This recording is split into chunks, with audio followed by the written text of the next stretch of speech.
Hey friends, welcome to Tori Talks TV. I'm Tori. And I'm Dr. S. On this episode, we'll be reviewing the Netflix show Sex Education Season 1. We're going to discuss some things that we really liked about it, maybe some things we didn't really care for about it, but we're going to start with the good news first. That's what we like to do here at Tori Talks TV. So, what is something that you really liked about this show? So, I really liked the premise of this show. I thought it was really original. So, for those of you who don't know, the premise is Otis is a teenager, like 16 years old in high school, and he makes money giving sex advice to his high school classmates. Totally original. Yeah. Totally. Yeah. In partnership with his friend Maeve, who's like from the other side of the tracks, literally. And they become friends. The only experience that Otis has is that he's the son of a sex therapist. Yeah. That's it. I know. That's a crazy premise. And what I really like is that they talk about sex. They don't just talk about sex abstractly. It is actually educational in some ways because the kids really do have honest questions about sex and he researches and answers them. Well, that's actually one of the things I really liked about it was that it has an honest take on sex and all the insecurities and oddities that come along with your sexual experiences. So honest is what I really liked about it. And they made it funny, but also I think it's pretty truthful, if memory serves.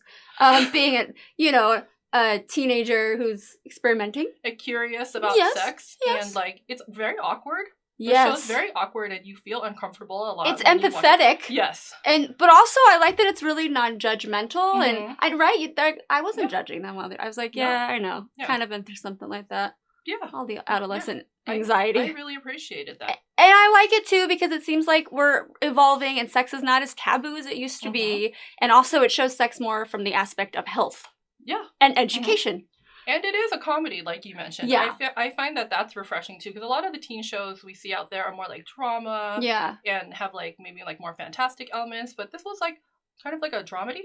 Yeah. A dramedy. Yeah. Totally. What's something else you liked about the show? Oh, I was really happy to see Gillian Anderson again. Me too. She was really good. I haven't seen her in a while. I know. And I forget that she's British. Oh, yeah. I know, right? What's the last show you saw her on? I don't even think I knew her from anything but X-Files. Okay, that's all I mean, that was a long time ago, she's too. So different now. Yeah. No, I like her character especially, so she plays it really well. Yes. And she is like over the top, oversharing, has no boundaries type of mom. Unapologetic, very confident. I like that. And has that really erotic art and decor, which is... It's like, so it is funny. Like, just like sculptures. Poor Otis. All over the house. Yeah. Yeah. I mean, he couldn't help but venture down that route of learning about sex and talking about it. He acquired his knowledge through osmosis, basically. Yeah. I like their mother-son relationship. Yeah, I like it too. Yeah. All right, what's something else? Okay, so one of my favorite things about the show is Eric and his friendship with Otis in particular. That's exactly one of mine. Oh my gosh. So one of my favorite parts in the season is when Eric and Otis have a plan to go see Hedwig and they dress up in drag. I mean, it actually is a turning point in their friendship too because Otis kind of like lets him down and it's like really touching, turn of events. But seeing Otis in drag too was really awesome. I know. The support that he had. Yeah, that's what I really liked was that like unconditional, more like just support and overall friendship. Like I love that about them. I like seeing Eric with his family too and like the dynamic of him like being gay and like finding his way in that family, and then his friendship / relationship / bullying relationship with Adam, that whole crazy, that was so complex, problematic, and but a compelling story too. For sure. Yeah, so I really like just everything to do with Eric. And when he like lost his shine and he was walking around in that hoodie, that was pretty sad. It like broke my heart to see him like in that like gray or green hoodie. I was like, he's just so like happy, enthusiastic. Yeah, that was really sad. But their friendship really held the whole thing together. Yes, for sure.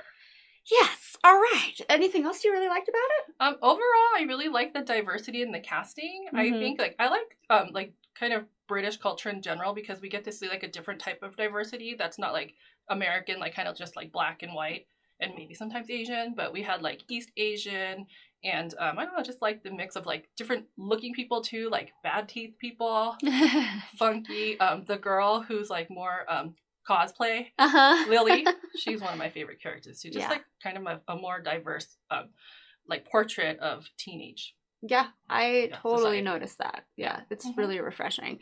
I want to talk about some things that I didn't really care for about it. First of all, I don't know, maybe I'm a snob, but I think it was a little cliche and predictable at times. Yeah. And I feel like the premise, while it's very original, some of the scenes and the writing seemed like I've seen it in a movie somewhere before. But I get it. It's hard to find original material. But that was just like, honestly, I predicted a lot of what happened. I knew it was going to happen. I was kind of like, oh man, I hope it was more of like a twist for me. So that was something I didn't really care for. Do you have anything that I mean, there you were wanna like mention? a lot of love triangles that I think played out in kind of like predictable ways. I think that's one of like the kind of like played out tropes of it all. Yeah. But I did forget to mention my favorite part of the whole, or my favorite scene, I guess, was the "It's my vagina" scene. Oh, yes. And what I loved about that whole scene was that it was all about like kind of like female bonding, you know? Yes. So although there's all this cattiness in high school, like between girls, when it came down to it, they like all stood up for each other so that nobody had to like go down in shame. And so, I don't know, I just really love that scene. I like it too. Female like camaraderie. Feminist moment. I always love that. Yeah. That is a good thing to end it on. Yeah. Yes. Well, thank you so much for watching. Let us know what you thought about sex education and our review. Comment, like, and subscribe while you're at it. And we'll see you next time when we review Sex Education Season 2. Yeah. See you there. Bye.